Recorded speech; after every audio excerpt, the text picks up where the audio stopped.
Hello, good evening, everybody. Good evening. We're getting started just a little bit late.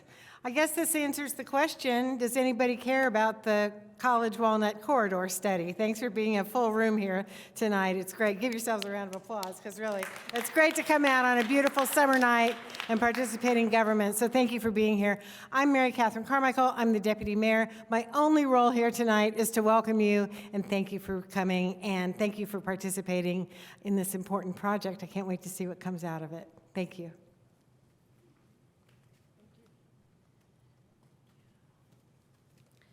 Great. Well, thanks. As she said, thanks so much for showing up. Really great to see so many folks out tonight.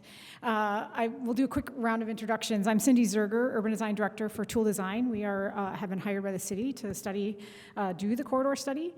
And with me, I have Jazz Warren, an urban designer, who will be presenting as well, and Melissa Fickle, an engineer. So we've been diligently talking with a lot of folks through the week, and then have been working on some concepts which we're excited to share with you tonight. So without further ado, a sense of what we're working on.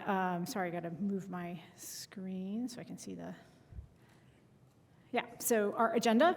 We're going to talk a little bit about this corridor study overview, what it is, and why this study was initiated. I think we heard folks wanted to know a little bit more about that.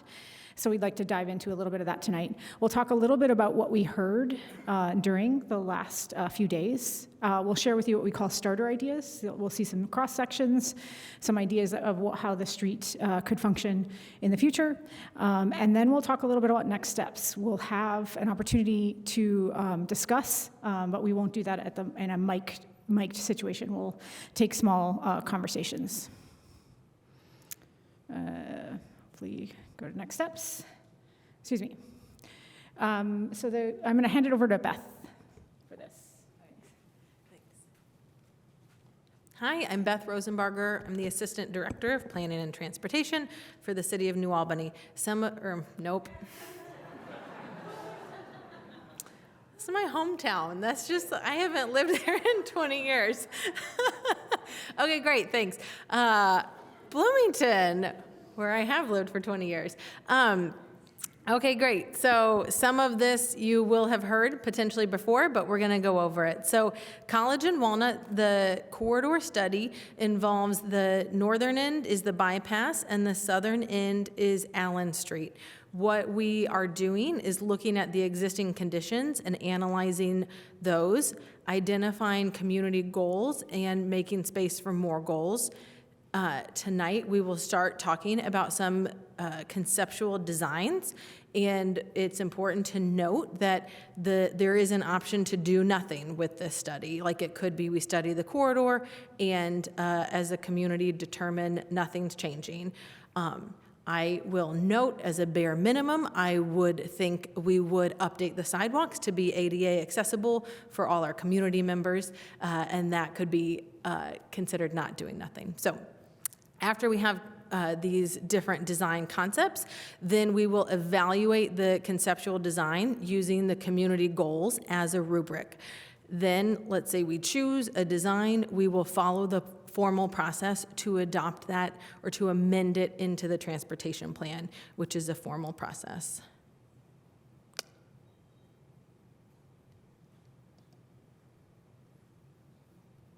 Okay, oops. Okay. In the process, all the yellow boxes at the top, the important thing is we're not that far through the process yet. This is a week of public meetings, and from this, we have a lot more steps to go still. So later, we will be evaluating conceptual designs, asking for more public feedback on those, and with more opportunities to weigh in on that. Some things that have happened so far are we've hosted 14 stroll and discuss events along the corridor. A lot of folks in this room participated. Thank you so much. We have hosted a public meeting on this past Tuesday and about 20 stakeholder meetings on Tuesday and Wednesday this week. So this has been an overview of the week as it's happened so far. And if you'll note, even though I messed up the city, I can identify that today is Thursday. So we are at the end of this week. And thank you for joining us at this public meeting at the end of the week of different public engagement options for this phase. Okay, so Cindy's going to walk us through some observations from this week. As we mentioned, we did go over this a little bit in our Tuesday presentation, so some of it's going to be a little redundant for some of you. But generally, we saw some really great things happening in your downtown, especially in the core. You've got some wide sidewalks. You've got people who want to be there. Definitely has some vibrancy down there. But we also see some challenges in terms of the corridor consistency. So you can see in the bottom left an image of us walking. No sidewalk there. So people who have any sort of a mobility impairment, a challenging condition, of course, there. And I think overall, the corridor in some of the areas, again, like I mentioned, wide sidewalks, a mix of furnishings, eclectic, different types of things that are out there. Saw some great parklet ideas and concepts of taking some of that space for cafe spillout space. Feels very temporary in nature. How can we think about that maybe becoming more permanent or more a different design feature within your downtown. In terms of what we heard, again, we've been here, had many meetings. People came in open studio format. People could just drop in. We, of course, had our public workshop on Tuesday, and then we met with a number of stakeholders as well. And these are just some words that we heard, some kind of recurring themes, the interest in creating a sense of place, addressing the loading and unloading situation that you have on these corridors. There are speeding concerns along the corridor. It feels very challenging to cross. People wanting safe and accessible spaces for all. Consistent sidewalks, like I mentioned before. Materials, thinking about how that, the whole space could feel very much more cohesive. We heard a lot about creating a better biking experience. We also heard a lot about no bikes and an interest in not having bikes. So these are some tensions that came out throughout the week, and we'll be talking about that, I know, a little bit more. Retaining parking in certain areas, definitely important for some businesses, of course, and allowing for access in all different kinds of modes. And better shade tree canopy throughout the corridor. Not only is it about creating more accessible streets, we heard, or accessible sidewalks, but certainly making it more comfortable to be there as well. I should also say the ink is just drying on this deck. We just finished it up at 6 o'clock, so we are going to be going back and forth from different speakers. So bear with us as we do a little bit of that. This is where I get to talk about this. Yep. Okay, so we covered this one. So people have been asking, why are we having a corridor study? What are the issues with these streets? And I'll go through this briefly. Some folks have heard it. Improve safety, improve accessibility, make efficient use of our public space, and reflect our community goals in that public space. So along this stretch of College and Walnut, there are about 150 crashes a year. That is high, and I know sometimes people are like, is that high for this stretch of street? Is that high for this volume? What we look at are the injury crashes and fatal crashes. All crashes are important, but what we want to do is prevent fatal crashes on our streets and prevent serious injury crashes. So in the most recent 5-year period, there have been 40 serious injury crashes and 4 fatal crashes along this corridor, and that is significant. When the pedestrian network, she did just touch on, is inaccessible. We know there are spots where there aren't sidewalks, and there are spots where the sidewalks are in severely poor condition, or lack ramps in order, just whenever somebody meets a vertical curb at 90 degrees, that's not accessible. We know, something I say often is, people might like the parklets, people might not like the parklets, but everyone agrees that they are ugly with the orange barricades. So, we have an opportunity as a community to decide with these streets, do we want to permanently incorporate parklets, or do we want to permanently create flexible space that can easily become parklets at certain times a year? Do we want to not have them at all? that would probably be challenging because we thought we didn't want to have them, and then we needed to add them in, and this is what happens when we don't plan for it. So there's an opportunity with this corridor study to really think about that and think about kind of the many engaging uses of our space. Now, I think this is all your favorite part of my presentations, that I'm going to read to you goals from the comprehensive plan. So when we look at when we take a look at College and Walnut, this is 4.5 miles of public street, and it is out of our city network of over 230 centerline miles of street. 4.5 miles, to a certain extent, doesn't seem like a big deal. But we know that College and Walnut are the center of the community and are the focus of our downtown. So when we look into these streets, we want to think about how can these streets represent our adopted community goals. So I'm going to read some. And these are from the comprehensive plan that was adopted in 2018. Goal 2.3, resilient public spaces. Ensure public spaces are of high quality, engaging, and active. Goal 4.1 from the downtown chapter, maintain historic character. Encourage redevelopment that complements and does not detract from the downtown's historic Main Street character. Goal 4.2, support local businesses. Encourage and support local businesses, the arts, and cultural events downtown. We know there are hundreds of local businesses along College and Walnut. Goal 4.3, promote walking, biking, and public transit. Promote walking, biking, and public transit for all ages and abilities by integrating housing and employment with entertainment, shopping, and other forms of commerce. There are more. Goal 4.5, promote a sustainable downtown. Seek to establish downtown as a model of sustainability with special attention to inclusivity and safety. Goal 4.6, optimize parking. Encourage attractive, cost-effective, convenient, and environmentally friendly public and private motor vehicle and bicycle parking facilities. The 6 goals are from the transportation chapter. Goal 6.1, increase sustainability. Improve the sustainability of the transportation system. Goal 6.2, improve public transit. Maintain, improve, and expand an accessible, safe, and efficient public transportation system. Goal 6.3, improve the bicycle and pedestrian network. Maintain, improve, and expand an accessible, safe, and efficient network for pedestrians, and attain platinum status as a bicycle-friendly community as rated by the League of American Bicyclists. We're almost there. Goal 6.4, prioritize non-automotive modes. Continue to integrate all modes into the transportation network and to prioritize bicycle, pedestrian, public transit, and other non-automotive modes to make our network equally accessible, safe, and efficient for all users. Goal 6.5, protect neighborhood streets.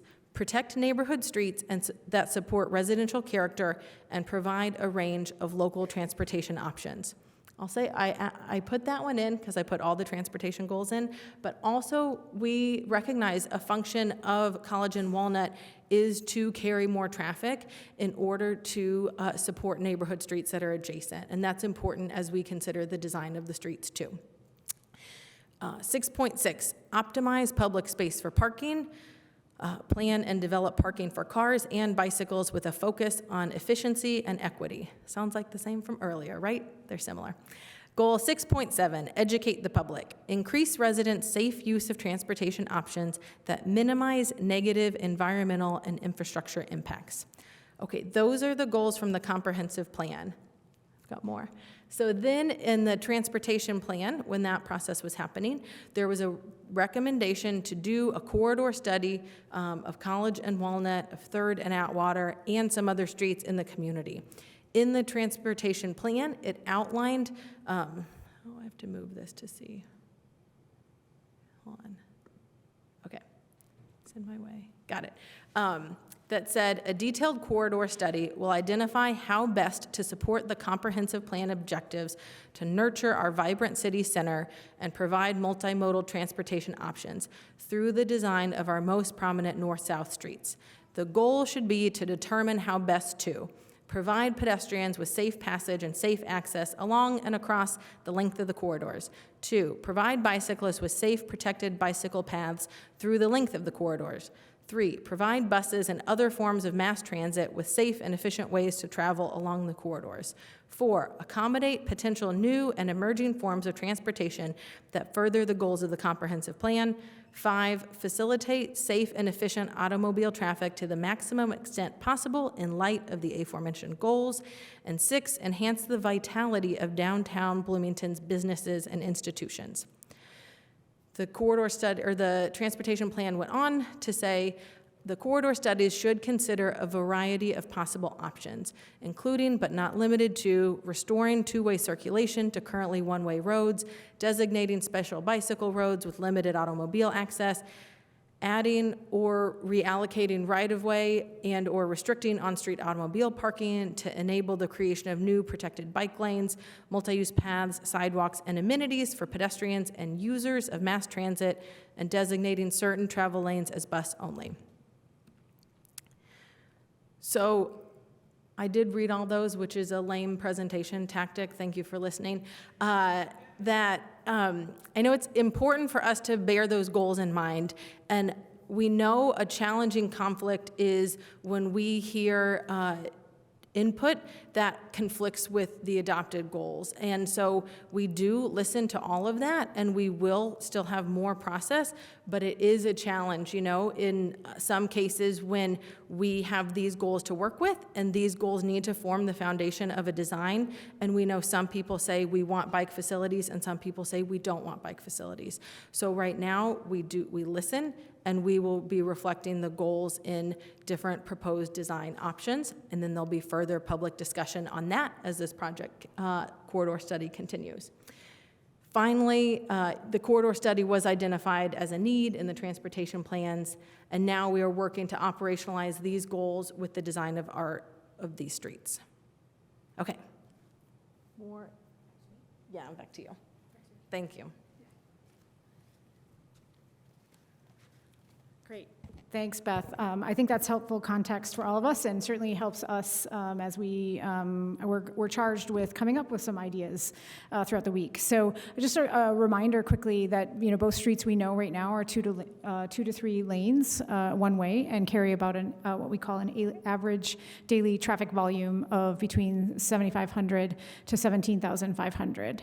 And just to give you a bit of kind of context to that, or perspective on that, you have some other streets in your community that process that much traffic and have two-way configurations. So this is Rogers between 6th and 7th, about 9,000, and it has two-way operations for motor vehicles, and it has 2 lanes with on-street bike parking and a bike lane.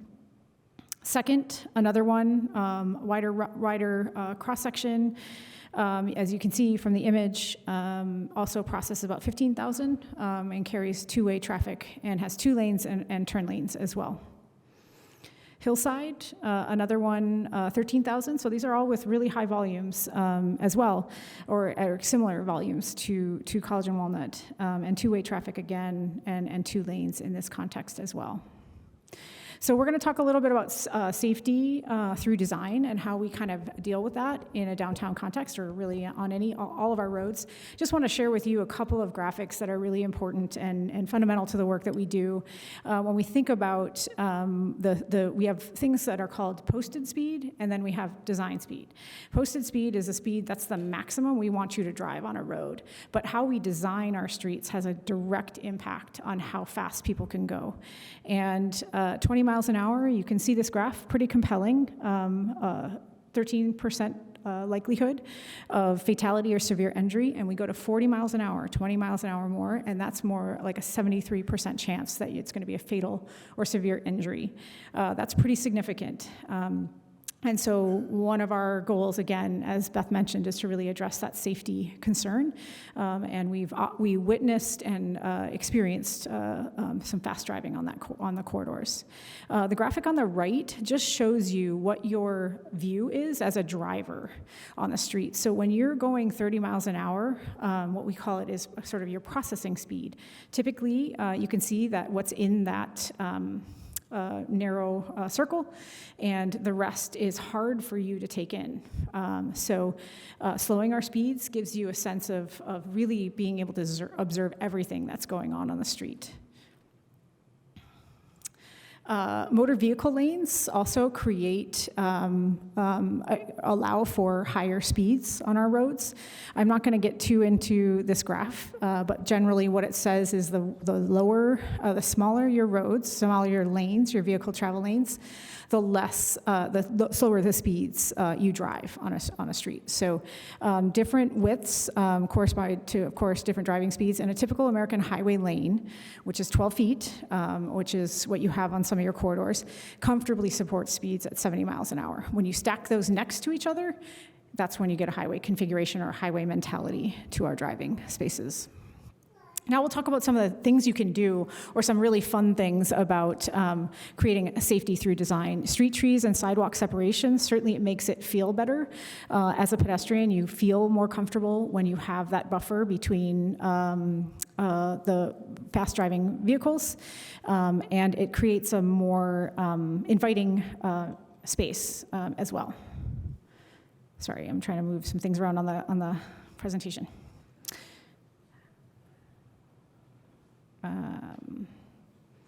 There we go.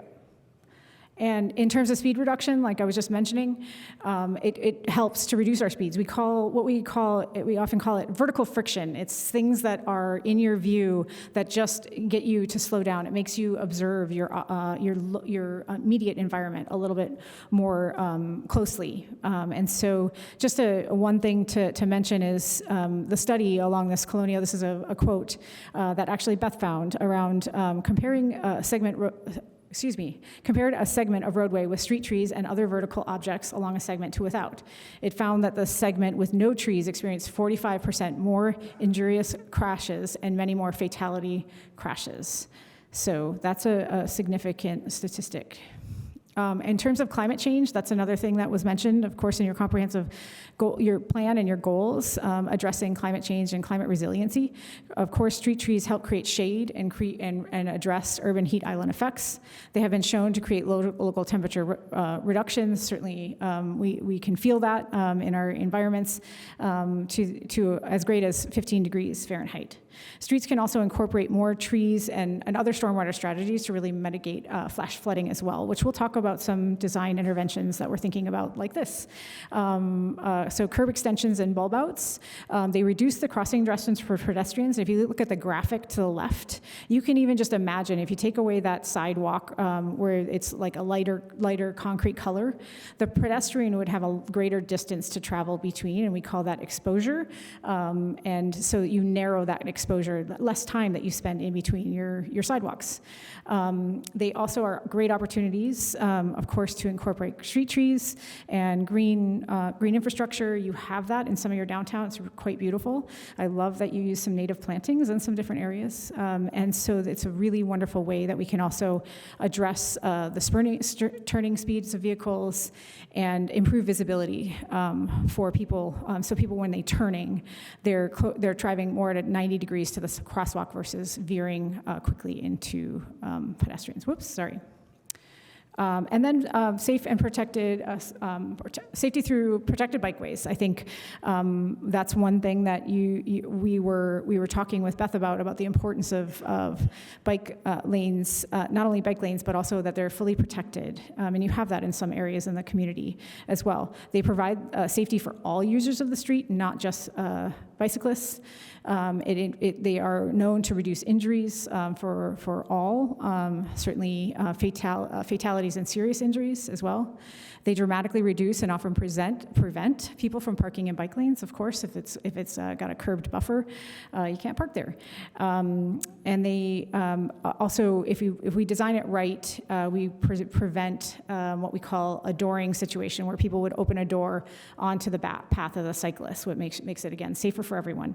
And they can include pedestrian refuge islands at intersections as well, so they can have benefits. That's what you kind of see on the right-hand side, as this is a transit island, but that buffer, that space becomes positive for both cyclists, pedestrians, transit users, and motor vehicles as well. So I'm actually going to hand it over to Jazz to talk a little bit about, we're going to dive now into some ideas about the corridor. And if you look at this graphic, I just want to orient you. This looks different. It's north is to the right, so we're not north up on this graphic.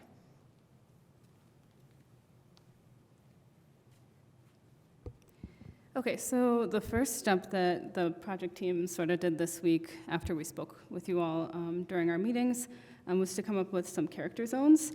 Character zones kind of act like individual districts that have a distinct character and energy and aesthetic that makes you feel easily able to identify a space and connect with the area that you're in.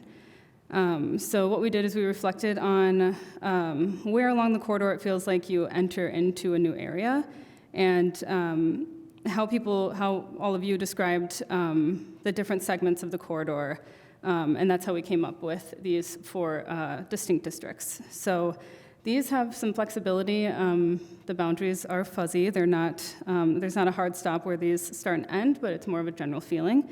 So as Cindy said, north is on the right, so the bypass is your rightmost area there. So Miller Showers would be our first, our northmost zone. That should give people a sense of arrival. It's going to be your entrance into the area. And then we have a north downtown, which is sort of a transition from Miller Showers to downtown. So there's going to be some shops, some mixed use, but it's a little more calm, a little less lively than the downtown area. So the downtown zone encompasses a pretty big space, but as you move through it towards your sort of the center of town, it's going to become more lively, more activated, more high energy. And then we have South Downtown, which is going to be, again, another transition from the downtown area to more residential areas in South Bloomington. Cool. So a little bit more about creating a sense of place. While the boundaries that we came up with, the zones that we developed, they occur somewhat naturally. They're a little bit intuitive. We kind of want to reinforce these with different design elements to let the Bloomington identity and shine through, and to let people be more connected to the areas that they're in. So here are some good examples of how we would do that, how we would create a sense of place, especially thinking about how we're creating your downtown core, your kind of your there space. A lot of these we heard from you about what you're kind of looking for, looking to the future, but things like furnishings and materials, lighting that makes people feel safe and more welcomed, integrated art that makes you feel connected with the community, wide and activated sidewalks, maybe switching out the orange barriers for some more permanent cafe and retail, and then definitely lots of shading and canopy and street vegetation. So these are some things that we can utilize to enhance the sense of place along the corridor. And I'm going to hand it back, I think, to Cindy. Yeah.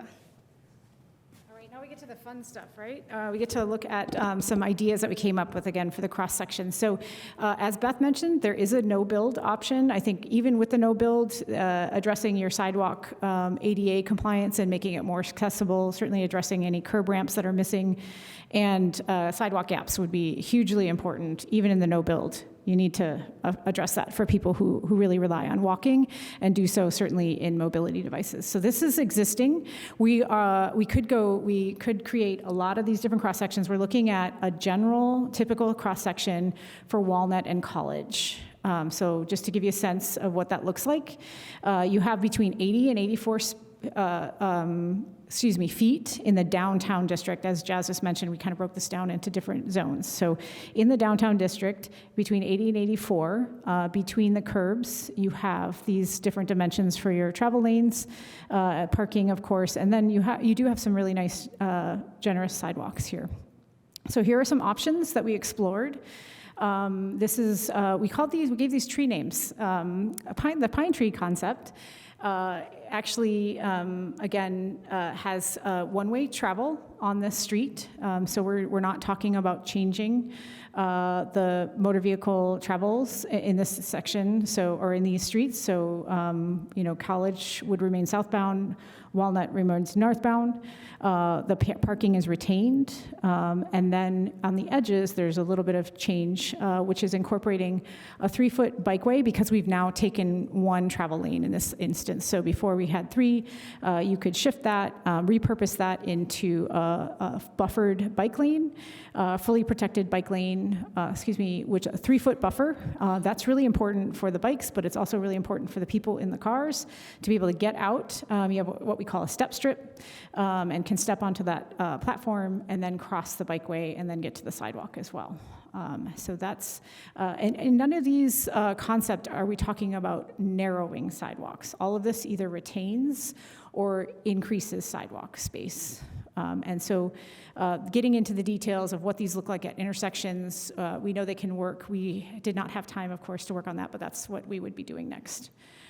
This is the elm tree concept, and this shifts, this is an example of two-way travel. So you can see, if you just look at just very closely, you go from a dashed center line to a yellow, just to indicate that two-way travel.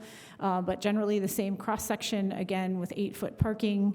It can still remain angled in your downtown along the areas where you have angled, and then the buffered bikeway here with a 3-foot buffer and an 8-foot bike lane. And these bike lanes are one way of travel. So these would go with, in the one-way configuration, it obviously goes with the route of travel, and then in this instance, it would also go with the outermost lane direction of travel. This is another idea where we're looking at a bikeway that would be a two-directional bikeway on one side of the street. This is one where we have two-way travel for the motor vehicles, again retaining that sidewalk, the parking space, and then creating a buffered condition where we have a bikeway as well. So this, again, two-way operations. There's some pretty detailed nuance we have to think about when we have that bi-directional bikeway on one side of the road as well. Another option could be to look at on one of your streets, say we went with College or Walnut, you could do one directional bikeways on both sides of the street. You could, in this instance, we're showing it as two-way travel motor vehicle travel along with parking as well. And one of the things that we didn't get a chance to do it, but we'll be talking about, Beth mentioned the importance of transit and thinking about transit lanes as well. And so if this were an option on, say, College or Walnut, you could do transit, a more transit priority corridor on the corresponding corridor.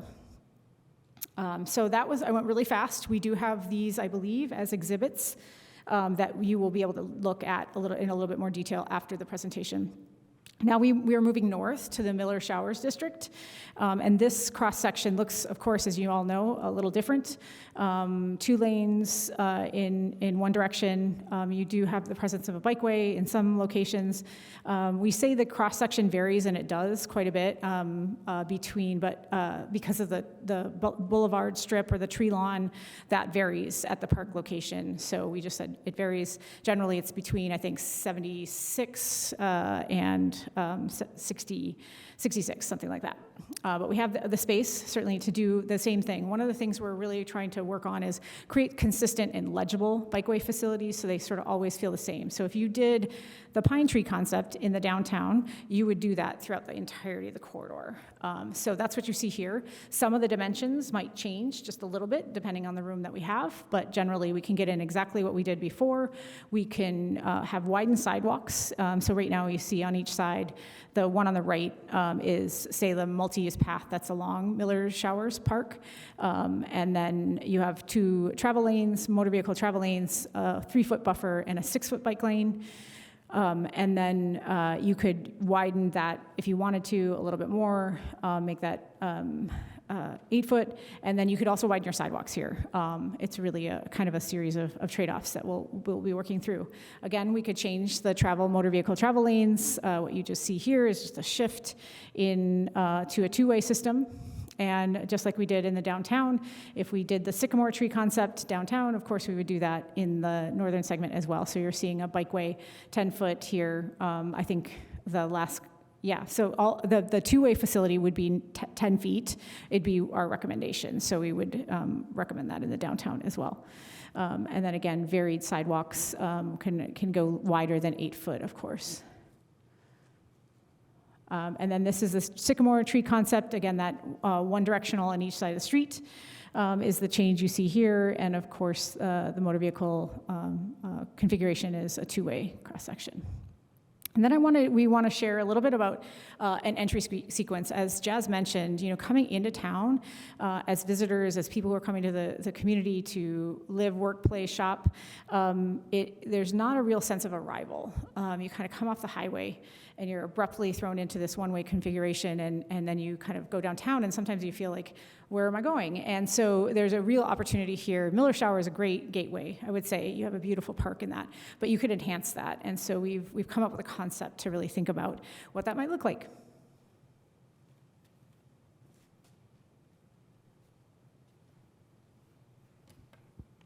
Thanks, Cindy.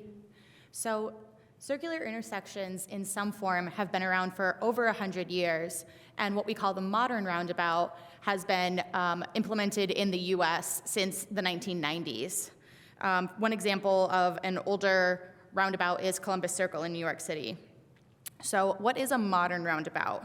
So modern roundabouts have a raised center island and what we call deflected entrances and exits. So you're not going straight through, you have to curve to the right and then back to the left as you move through.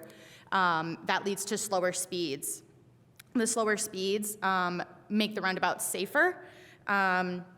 Studies have shown that crashes are reduced by up to 50% with a roundabout compared to a traditional intersection. And of the crashes that do occur, fewer of them are high-severity crashes, so the serious injury and the fatalities that were talked about earlier. And those high-severity crashes can be reduced by up to 90%, which is significant.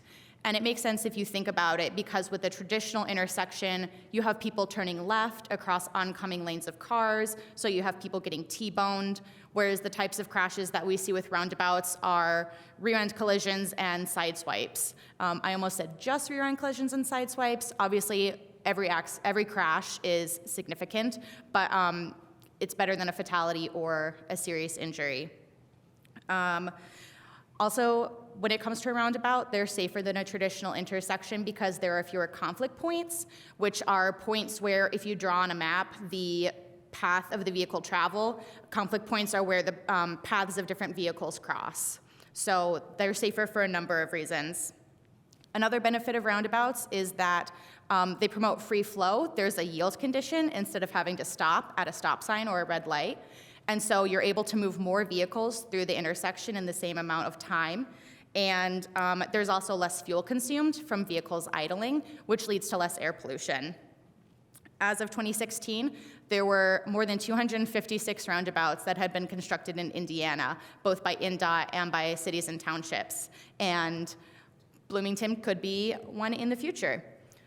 What we're looking at here is a little bit different than the aerial imagery that you've looked at before. So in this case, north is to your left. So the bypass is to your left, and then Miller Showers Park, you can kind of see there, is to your right. You have Walnut on the top going right to left, and then College on the bottom with traffic going from left to right. So this is what we have in the existing condition. And this is a sketch that I drew up today of what a proposed roundabout could look like at this location. So you have 2 lanes of traffic on both College and Walnut, entering and exiting the roundabout, and then 2 lanes in the roundabout itself. You have that center raised island I mentioned that could have some green space, and it could have trees, it could have an art piece. There are multiple different ways that communities have used the center island of a roundabout to announce, welcome to our town. Lots of green space that you see here. And then also connecting into the roundabout are 37 on the bottom, and then the new Verve driveway on the top. And if anybody has more questions about roundabouts, I'd be happy to talk about them after the presentation.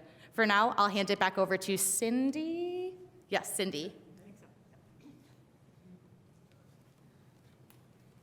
Again, ink is sort of just drying on this, so sorry about the misorientation on that map. So another place we wanted to talk about was your downtown district, what we've affectionately called the Courthouse Square. So what you're seeing here is, of course, the square is in the middle, the courthouse is there. This is a really interesting space in that it really kind of feels like the heart of downtown. Certainly Kirkwood operates as that as well, but this is, you're really where your community, really started in terms of the courthouse and the main civic activity. This is an opportunity to think about perhaps a flush condition. You could still have whatever roadway configuration you decide upon, whether that's one-ways with bike lanes or any different ways. You could think about this as being kind of operating as one space. And a flush condition means we would no curbs. So it makes it much more accessible. I'll show you some examples of what I mean by that in just a second. But you can make it much more accessible for anyone who's wanting to navigate this space, has any kind of mobility impairment for sure. It can become, you can shut the roads down to create a real fun plaza festival environment in that area. But this is our suggestion, is to maybe think about this a little bit.